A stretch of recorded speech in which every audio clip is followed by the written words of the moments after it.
น่วงเพลงจนหดสิบล้านไอ้เลยอยากบอกว่าจน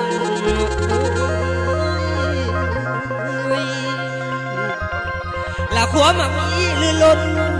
จนบ่เสือในเสียงจากฟังราคาสิเป็นลม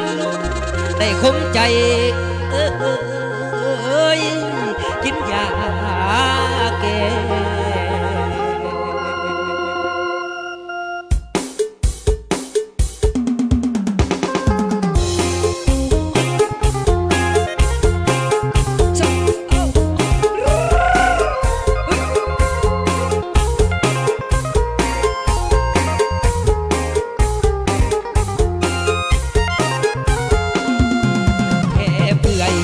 ลวกไฟล้นก็ยังพอทนมียามาใส่แม่หักนั้นหนักสวงในสิเอายาอยู่ใส่มาไว้รักษาไปหาหมอบอกว่าจนใจจะพอโลกไปในแก้ไขลำบากเอาไฟฟ้าส่องหาก็ยังยาวถ้ามันลำบากก็อย่ากลัวเสียว่าบ่ลืมคำว่าสูงยืนต่ำบ่ทำลายใจ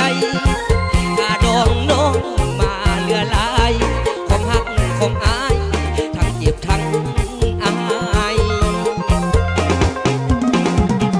คนคืออายมีความหมายได้ขาดต่อหักก็ได้สอน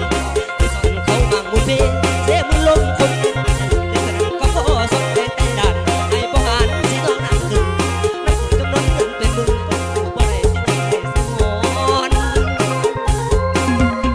บางก่อนแล้วแก่ใจสองเคยฝันไฟว่าจะได้วิวาแต่แล้วเกิดมีปัญหาจึงสอบหายาไปผัวหัวใจเต็มใจและหักเขาเกินร้อยแต่ต้องเหลือน้อยพวกเงินค่า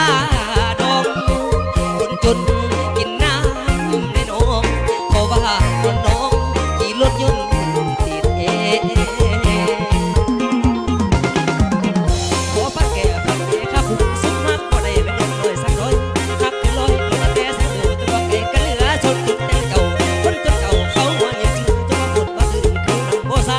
สำหรับอันบอกว่าหมดสิทธิ์สำหรับอิวบอกว่าหมดสิทธิ์นี่แหละคือชีวิตลูกผู้ชายคนจนให้